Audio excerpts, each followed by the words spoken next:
si hedhja e kripës në këpucë mund të ndryshojë jetën tua përgjithmonë. Filozofia zen dhe përfitime praktike. Përshëndetje miqtë e dashur. Para se të ndiqni këtë video, mos harroni të pëlqeni faqen tonë dhe të shpërndani videot miqve tuaj. Sot dua të ndaj me ju një praktikë të thjeshtë, por tepër të fuqishme që mund të transformojë ditën tuaj, mendjen tuaj dhe madje jetën tuaj të përditshme. Është diçka kaq e thjeshtë sa mund të duket e çuditshme në fillim. Hedhja e një sasije të vogël kripe deti në këpucët tuaja çdo mëngjes. Po, e dëgjuat drejt. Kripa në këpucë. Kjo nuk është thjesht një hile moderne ose një trend viral. Kjo praktikë rrënjoset thellë në filozofinë zen, në traditat e lashta shpirtërore dhe në vetitë praktike të kripës si substancë natyrale. Në botën tonë të shpejtë, ku stresi, ankthi dhe shpërqendrimi na rrethojnë çdo ditë, ky veprim i vogël mund të bëhet një ritual ditor që ju rikthehen paqen e brendshme. Ju mban të tokëzuar dhe ju ndihmon të ecni në jetë me më shumë vetdije dhe qetësi. Le të fillojmë ngadalë, duke kuptuar pse kripa ka qenë kaq e rëndësishme për njerëzimin prej mijëra vitesh. Pastaj do të zhytemi në aspektet shpirtërore, në lidhjen me zenin, në përfitimet praktike dhe, sigurisht, në historinë frymëzuese të një gruaje që e provoi këtë dhe pa ndryshime të mëdha. Në fund, do t'ju tregoj saktësisht si ta bëni vetë. Qëndroni me mua, kjo mund të jetë pikërisht ajo që ju nevojitet sot. Pika 1. Simbolika dhe energjia, historia dhe rrënjët shpirtërore të kripës. Le të nisemi nga fillimi. Çfarë e bën kripën kaq të veçantë? Kripa nuk është thjesht një erës kuzhine. Për mijëra vjet, ajo ka qenë simbol i pastërtisë, mbrojtjes dhe lidhjes me tokën. Në kulturat e lashta, si në Egjiptin e vjetër, kripën e përdornin për mumifikim, sepse ruante trupin dhe largonte prishjen. Në traditat biblike, kripa simbolizonte besën e përjetshme dhe pastërtinë, madje Jezusi i quajti dishepujt e tij kripën e tokës. Në Japoni, në ritet Shinto, hedhin kripë për të pastruar hapësirat nga energjitë negative dhe për të ftuar harmoninë. Në Indi, në Vastu dhe Ayurveda, kripa përdoret për të larguar pengesat karmike dhe për të tokëzuar energjinë. Në shumë tradita shpirtërore, kripa besohet se thith energjinë negative si një sfungjer natyral. Ajo krijon një barierë mbrojtëse, largon toksinat shpirtërore dhe ndihmon në lidhjen e mendjes dhe trupit me tokën reale, duke na rikthyer në ekuilibër. Tani, imagjinoni, çdo hap që bëni gjatë ditës, këmbët tuaja prekin kripën. Kjo krijon një kujtues të vazhdueshëm. Ti je i lidhur me tokën, i mbrojtur, i pastër. Në filozofinë zen, ku gjithçka është për të qenë plotësisht në momentin e tanishëm, kjo praktikë bëhet një mjet i fuqishëm për të larguar mendimet negative që na mbajnë të varur në të kaluarën ose të shqetësuar për të ardhmen. Kripa na rikujton se, si kristalet e saj, ne jemi të fortë, të qëndrueshëm dhe të aftë të pastrojmë çdo gjë që na rëndon. Pika 2. Reduktimi i stresit dhe lidhja me filozofinë zen. Jeta moderne është një stuje vazhdueshme, punë, përgjegjësi, njoftime në telefon, trafik, shqetësime të pafundme.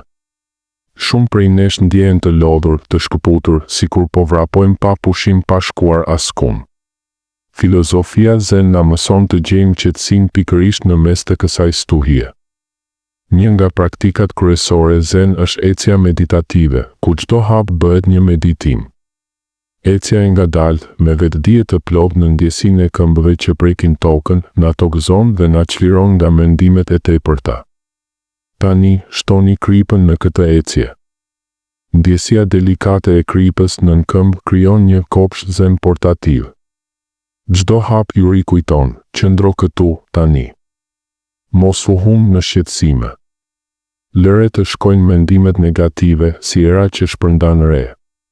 Kjo praktikë ju ndihmon të reduktoni stresin duke ju mbajtur të pranishëm. Studime dhe përvoja personale tregojnë se lidhja me tokën ul kortizolin, hormonin e stresit dhe rrit ndjesinë e qetësisë. Në zen, ne nuk ikim nga bota, ne e përqafojmë atë me vetdije. Kripa në këpucë është një mënyrë e thjeshtë për ta bërë këtë çdo ditë, kudo që shkoni. Pika 3. Historia e Sarës, një shembull real dhe frymëzues. Le të ndajmë një histori të vërtetë për ta bërë këtë më të prekshme. Sara ishte një grua në të 49 dhe punonjëse zyre. Dita e saj fillonte me nxitim, fëmijët në shkollë, takime pune, detyra shtëpie. Ajo ndjeje mbi ngarkuar, e lodhur, pa gëzim në gjërat e vogla. Stresi I kishte marrë energjinë, ajo flinte keq dhe ndjeje shkëputur nga vetja. Një ditë, duke lexuar për praktika zen, hasi në idenë e kripës në këpucë. Fillimisht qeshi, çfarë marrëzie. Por, me mendje të hapur, provoi. Çdo mëngjes hipte një maj luge krip deti në atletet e saj të përditshme. Pas pak ditësh, ndjeu ndryshim, këmbët më të freskëta, mendja më e qetë. Ndjesia e kripës I kujtonte të merrte frym thellë gjatë ecjes. Gradualisht, u ndje më e lehtë, më e përqendruar. Gjeti gëzim në gjërat e vogla, një filxhan çaj, një buzëqeshje nga fëmijët. Stresi u ul, energjia u rrit. Tani, Sara ja rekomandon këtë të gjithëve, një ritual I vogël që I riktheu paqen.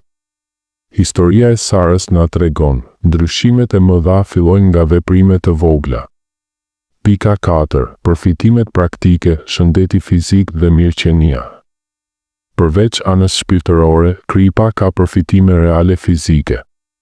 Ajo është higroskopike, thith lagështirën. Në këpucë, kjo do të thotë këmbë më të thata, më pak erë të keqe, më pak rrezik për kërpudha ose infeksione.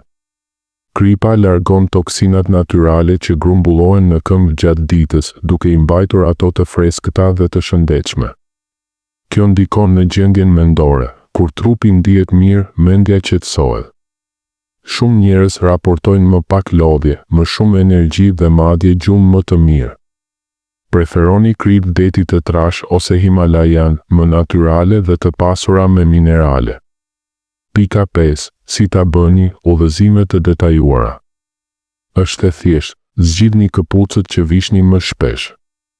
Merrni një maj luge, rreth 1 deri 2 lugë çaji, krip deti të trash. Hidheni brenda dhe shpërndajeni barabartë. Vishni këpucët dhe ecni normalisht. Filloni me pak orë, pastaj gjithë ditën. Në mbrëmje, hiqeni kripën nëse doni ose lëreni për ditën tjetër. Provoni për 1 javë dhe shikoni ndryshimet. Pika 6. Mesazhi përfundimtar dhe reflektim.